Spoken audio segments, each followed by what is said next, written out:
Welcome to this pre-recorded stakeholder webinar on the additional duties for Category 1 services consultation that focuses on the new measures we have proposed for services in this category relating to user empowerment, user identity verification, news publisher duties, and terms of service and complaints. We are grateful for your time and engagement as we continue our work to develop and implement the Online Safety Act. Stakeholder input is a vital part of this process, and that helps to ensure that our proposals are practical, effective, and informed by a broad range of perspectives. Today's session is intended to provide an overview of the consultation proposals and explain the thinking behind them ahead of you sharing your views. We are particularly keen to hear feedback on the potential impacts, implementation challenges, and any areas where further clarity may be helpful. We encourage everyone to review and respond to the consultation directly via our web form or using the standard consultation response form to ensure your views are formally captured. Please direct any further questions to the email on the screen now, and if you would like a meeting to discuss the consultation in more detail, please get in touch. Now, on to today's agenda. I'll start with a reminder of what the Online Safety Act says in relation to these additional duties. This will provide some useful context and help set out the statutory framework that underpins our consultation proposals.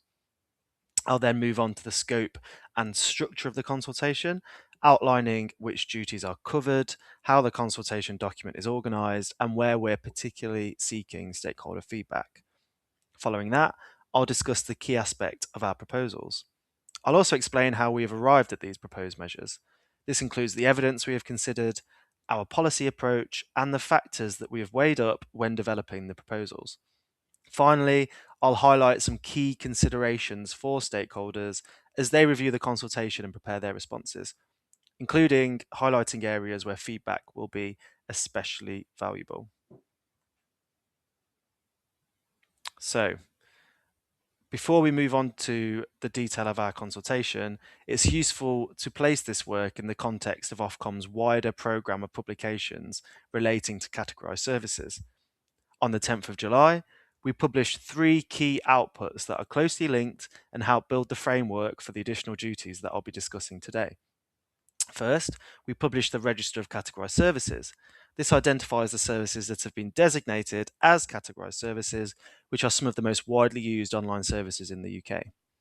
There are different types of categorised services, and different rules apply to different types of categorised services, depending on the category that a service is in. Second, we launched the Fraudulent Advertising Consultation, which applies to Category 1 and Category 2A services. This consultation sets out our proposed measures to help tackle fraudulent advertising and reduce the risks of users encountering scam content online. And third, we published our consultation on giving users more choice, control, and trust in their online experience, which covers the additional duties for Category 1 services and is the focus of today's webinar. So, duties for categorised services. By way of background on the categorised services duties, all categorised services will have additional requirements, including producing transparency reports and being clear on what their policy is for disclosing data of deceased child users for bereaved families. Category 1 and 2A services will also have duties relating to enhanced risk assessments, particularly publishing and providing their risk assessments to Ofcom and protecting their users from fraudulent advertising. Category 1 services will be subject to the most significant requirements, also having duties relating to terms of service, complaints, news publisher content, journalistic content, content of democratic importance, user empowerment, user identity verification, and freedom of expression and privacy impact assessments. These additional duties are the subject of our consultation on giving users more choice, control, and trust in their online experience. The other additional duties for categorised services have been the subject of separate consultation processes, including the fraudulent advertising codes consultation that was published alongside this consultation. This slide provides an overview of the consultation's scope and structure. The consultation is divided into 4 volumes. Volume 1 sets out our overall approach and explains the principles that underpin the proposals. Volume 2 covers the duties relating to user empowerment and user identity verification. Volume 3 addresses duties concerning news publisher content, journalistic content, content of democratic importance, which we refer to collectively as the news duties for short, as well as their duties to conduct and publish freedom of expression and privacy impact assessments. Finally, Volume 4 covers providers' additional terms of service and complaints duties. To help stakeholders engage with the consultation, we have also published a high-level overview and summary of each volume of our consultation that are designed to help stakeholders quickly understand the key aspects of our proposals and navigate the consultation more easily.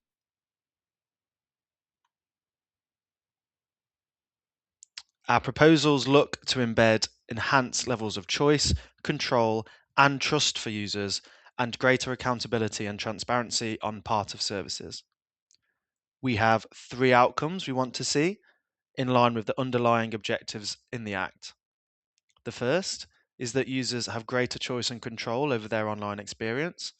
In particular, our proposals will give users a greater range of tools to control their online experience and manage their exposure to hate and abuse, suicide and self harm, and eating disorder content, as well as limit interactions with unverified users. The second is that providers have appropriate safeguards for free expression and open debate, in particular to protect free expression of certain types of content, which Parliament recognised as being especially important for open debate and a well functioning democratic society. And finally, we want to see improved consistency and accountability on the part of providers. Our proposals seek to ensure that providers are open and clear about the rules that apply on their services. They enforce those rules consistently, and users can better hold them to account for their obligations through easy to access complaints procedures. We also have a number of guiding principles that have shaped our proposed policy approach. Firstly, all providers will need to take action in order to achieve these outcomes, reflecting that the duties apply across all Category 1 services and no Category 1 service is exempt from these duties. However, our second principle of flexibility also recognises that Category 1 services are diverse and will evolve over time. There is therefore no one size fits all approach to compliance, and so it is important that our proposals are sufficiently flexible to ensure that they are proportionate for all Category 1 services and remain future proof. Finally, we have also looked to ensure regulatory consistency by aligning our proposals where appropriate with our guidance and codes for illegal content and protection of children guidance. We consider this important to ensure coherence across the online safety regime, support compliance, and minimize unnecessary regulatory burden. I'll now turn to our proposals to support providers in meeting their user empowerment duties, which are designed to give adult users more control over some of the content and interactions they experience online. The Act places several duties on Category 1 providers relating to user empowerment. First, they have a duty to carry out and keep up to date a suitable and sufficient assessment of their service and consider the likelihood of users encountering relevant content on their services. Relevant content here is defined in the Act as content that encourages, promotes, or provides instructions for suicide, self-harm, and eating disorders, and content that is abusive or incites hatred. Second, they must offer features that give adult users the option to increase their control over relevant content. These features must either reduce the likelihood of encountering relevant content or provide users with alerts before they see it. These control features must be easy to access, and users must be given the option to change or retain the defaults for each relevant control feature. Third, providers must give adult users the option to filter out non-verified users. Providers must then explain which control features are offered and summarize the findings of their assessment in their terms of service. To help providers, we have produced guidance to assist providers to comply with their assessment duties and guidance that explains the kinds of content that amount to each of the categories of relevant content. To support the implementation of these duties, Ofcom is consulting on a code of practice that sets out recommended measures and features that providers can adopt. Together, These outputs are designed to support consistent and proportionate implementation of the duties, while allowing providers flexibility in how they meet their obligations across different service types. The draft user empowerment assessment guidance closely replicates the illegal content and protection of children risk guidance due to the similarities in the respective duties and to minimize regulatory burden.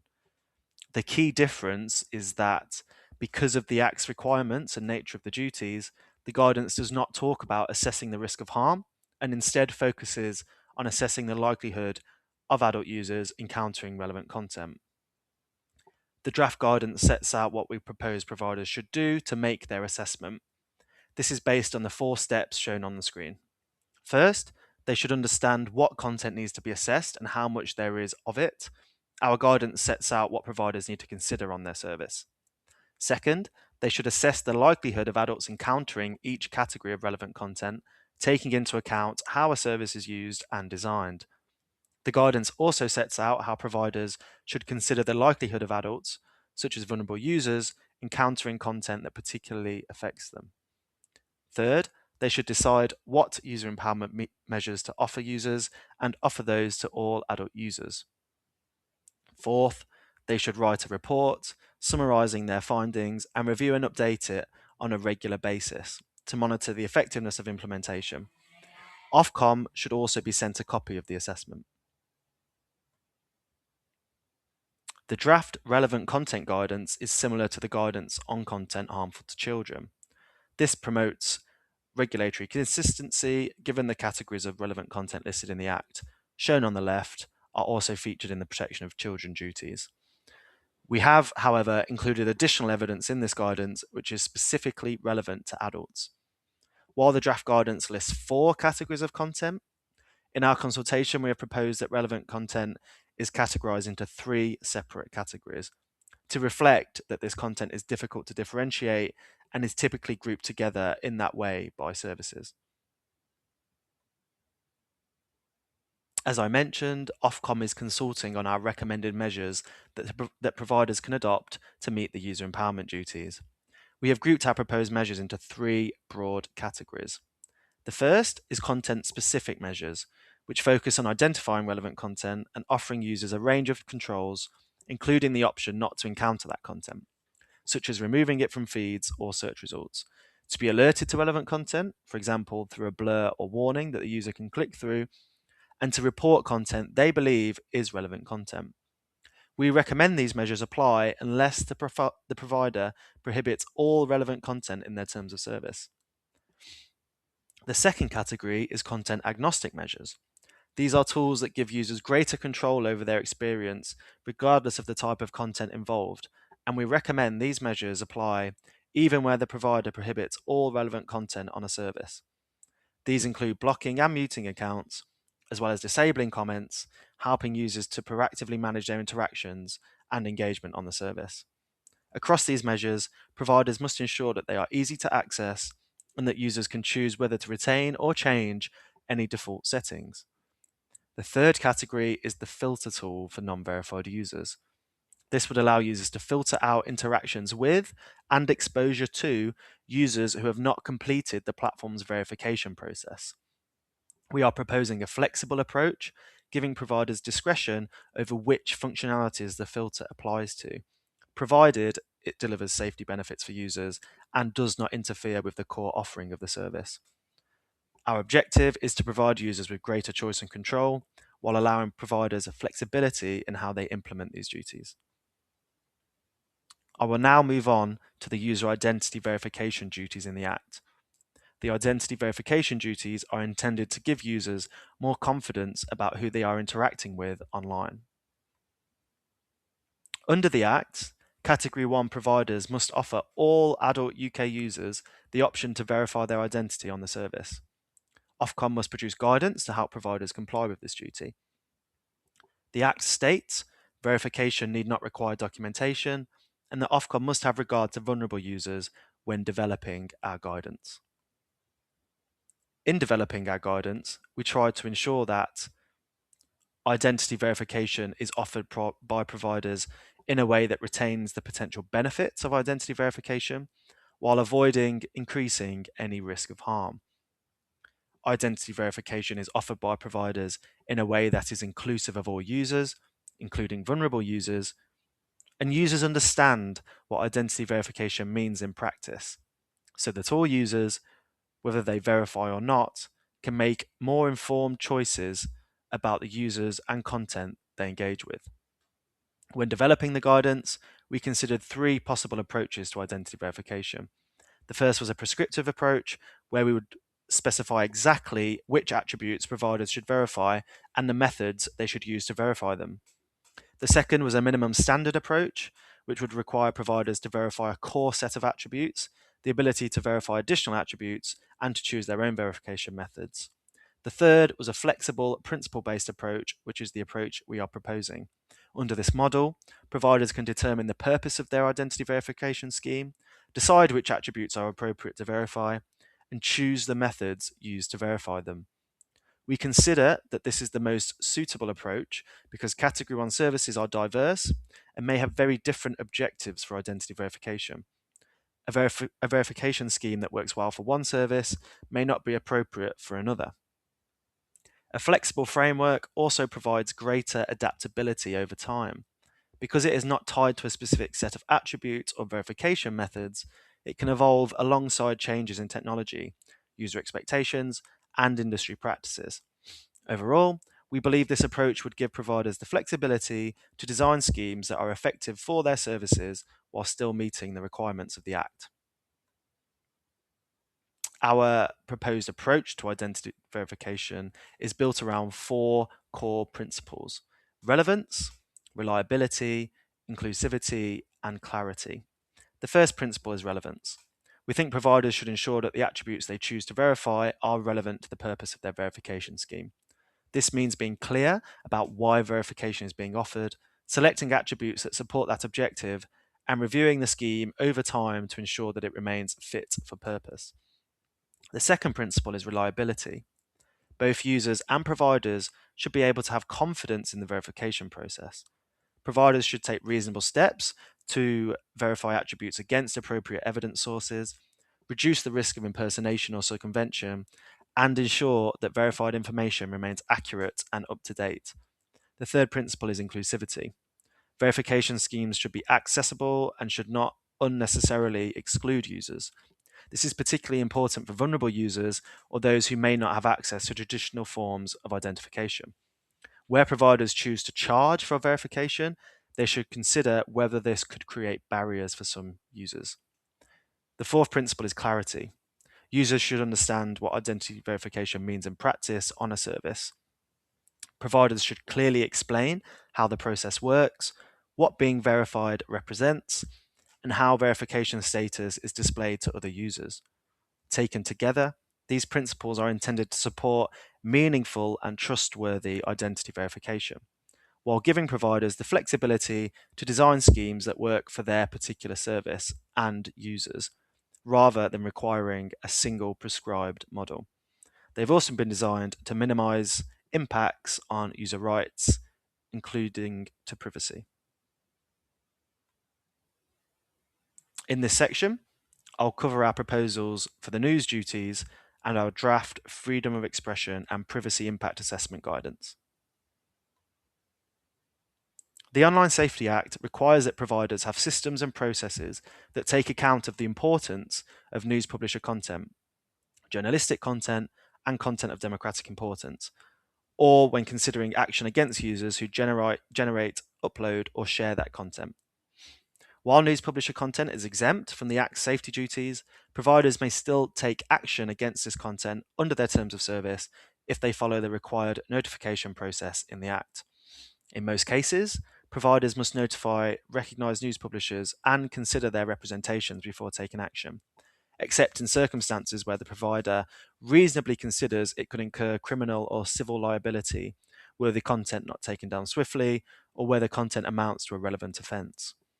Where a recognised news publisher has been banned from using the service and the ban remains in force, providers may take action against that publisher's content on the service without following the notification process. journalistic content and content of democratic importance are not exempt from the safety duties. However, Category 1 providers should still consider the free expression of this content when making moderation decisions. For content of democratic importance, these protections must be applied in the same way to a diversity of political opinion. Providers must offer a dedicated and expedited complaints process for journalistic content. And to support providers, we have published draft guidance on meeting the duties to protect news publisher content, draft guidance on determining whether content is journalistic content, content of democratic importance, or both, and a code of practice setting out recommended measures to help providers comply with these duties. On impact assessments, Category 1 service providers will need to undertake, publish, and keep up to date assessments of the impact their proposed and adopted safety measures and policies will have on users' rights to privacy and freedom of expression. Our draft news publisher content guidance proposes that providers have a transparent self-identification process for recognised news publishers as an effective means of identifying which users on their services qualify as recognised news publishers for the purposes of the duties. It suggests that providers should also consider publishing a list of recognised news publishers and details of how they treat news publisher content within their terms of service. The draft guidance outlines that providers should have mechanisms to identify news publisher content originating from recognised news publisher accounts and proposes that this could be achieved through, for example, labelling or tagging. It also suggests ways to identify news publisher content when it is shared or uploaded by other users who are not recognised news publishers. The draft guidance provides practical examples of what will and what will not count as taking action against recognised news publishers or their content under the Act, including examples of restricting users' access to content. It sets out the notification requirements for when notifications must be sent before taking action against news publisher content or their accounts, including what information a notification should contain and factors for providers to consider when deciding timelines. It also explains the circumstances in which action can be taken before notification as set out in the Act, including what should be included in a notification sent after taking action, and information to consider when deciding timelines. Ofcom is consulting on our recommended measures that providers can adopt to meet their duties to embed protections for journalistic content and content of democratic importance. We have grouped our proposed measures into three broad categories. The first are internal policy measures, which focus on ensuring the free expression of journalistic content and content of democratic importance are taken into account when decisions are being made about how to treat these types of content. For example, removing, restricting, or down-ranking content, and whether to sanction users generating, uploading, or sharing journalistic content or content of democratic importance. The second category is training measures. These support staff and volunteers working in content moderation to understand internal policies and enable them to consistently apply them to decisions on treating content and taking action against users. There is also a recommendation that staff involved in the design and operational management of the service are trained on compliance with the duties for the protection of journalistic content and content of democratic importance, in recognition that although decisions affecting the free expression of journalistic content and content of democratic importance are likely to be mostly taken within content moderation functions, they can also be influenced by decisions taken elsewhere in a service. The third category is complaints and appeals. These recommend that there is a dedicated and expedited complaints process for journalistic content, and where complaints are upheld, there is swift reinstatement of that content or swift reversal of actions against users. These also recommend that providers carry out a review of upheld appeals identified as relating to content of democratic importance to determine whether there is a pattern or significant evidence of decision making that is inaccurate, inconsistent, or both across a wide diversity of political opinion. Across all these measures, Our approach has been to align with providers' existing processes, appreciating that decision making around journalistic content and content of democratic importance cannot be done in a silo and needs to be part of broader considerations. We've done this by adapting and building on existing or proposed illegal content codes of practice and protection of children codes of practice measures wherever appropriate. We have taken a flexible approach to developing the proposed measures to ensure that all providers in scope can adopt them in a proportionate way that is most effective for their service. We have designed our proposed measures so that providers may apply them to both automated and human moderation systems.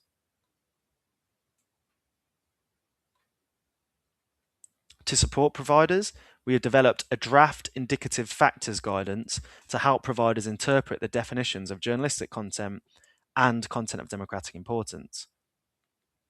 The guidance is intended to assist providers when making decisions about whether content on their service falls within either of these categories or potentially both. It is important to emphasize that the guidance is indicative rather than prescriptive. Providers remain responsible for making their own assessments and determining how, if at all, they choose to use the guidance.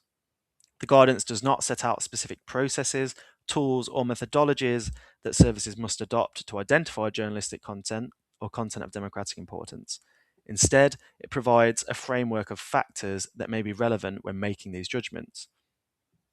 We have identified 4 key factors for providers to consider: the subject matter of the content, what the content is about, and whether it relates to matters typically associated with journalism or democratic participation, the purpose of the content, why the content was created or shared, and whether it is intended to inform, report, scrutinise, or contribute to democratic debate, who generated, uploaded, or shared the content, considering the nature or role of the individual, organisation, or entity responsible for the content, where the content appears on the service, the context in which the content is presented, including the location, format, or surrounding features of the service.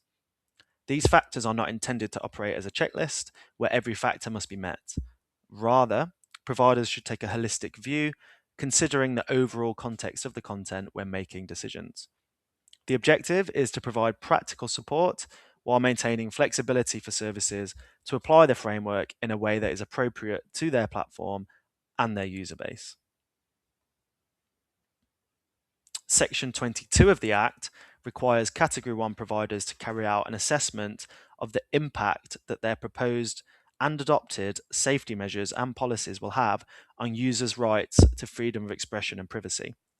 Providers will need to conduct and publish impact assessments and keep them up to date. They're also required to assess and include in their published impact assessments how their safety measures and policies impact both the treatment and availability of news publisher content and journalistic content.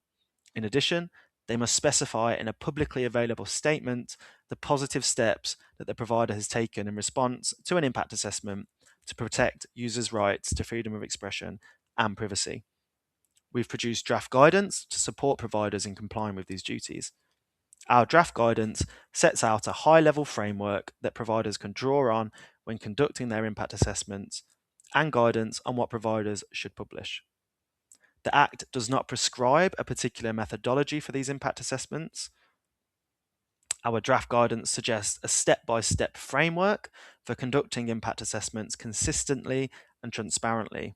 It draws on established processes and approaches to human rights impact assessments and data protection impact assessments. At the centre of the guidance is a 4-step process. First, providers should scope the relevant safety measures, both existing measures and any new or proposed changes, and gather evidence about how they operate and who they affect. Second, they should analyse the impacts on freedom of expression and privacy, including the severity and likelihood of those impacts. Then, they should identify mitigations or other positive steps to address negative impacts, including changing or not proceeding with a measure where appropriate. Lastly, they should keep assessments under review and update them as measures, evidence, or risks change. We've also proposed to include a list of potential outputs that providers can produce that would indicate they've completed the recommended steps. These are not mandatory, but act as illustrative examples they can choose to draw on. I will now turn to the final volume of our consultation, the Terms of Service and Complaints Duties. The Online Safety Act places a number of obligations on Category 1 providers in relation to their terms of service and complaints processes.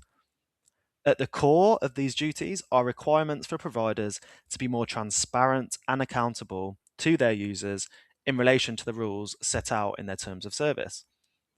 These duties can be grouped into three categories. The first, duties which ensure that certain information relating to their other additional duties is included in their terms of service, and that most of those terms are clear, accessible, and easy for users to understand. The second, duties which ensure that providers have complaints procedures for users and affected persons to make complaints about providers' compliance with certain Category 1 duties under the Act. And third, duties for providers to have proportionate systems and processes in place to ensure that they act only in accordance with their terms of service and enforce their terms of service consistently, as well as to having a complaints procedure, including reporting tools, allowing for reports or complaints in relation to this. To support providers in meeting these requirements, we are consulting on guidance and code of practice measures. Our proposed codes measures cover the requirements on providers to include certain information in their terms of service and to operate a complaints procedure for complaints about providers' non-compliance with specific additional duties, and largely replicate equivalent measures in our legal content and protection of children codes. Our proposed terms of service measures set out that providers should include provisions in their terms of service regarding their user empowerment, content of democratic importance, journalistic content, and complaints duties, and that most of these provisions are clear and accessible, considering findability, layout, formatting, language, and usability. The provisions in relation to content of democratic importance and journalistic content should be applied consistently. Our proposed complaints measure sets out that providers operate a complaints process that is easy to find, access, and use, which enables users and affected persons to make complaints about a provider's non-compliance with duties relating to user empowerment, content of democratic importance, news publisher content, journalistic content, and freedom of expression and privacy. Providers should also take appropriate action for these complaints.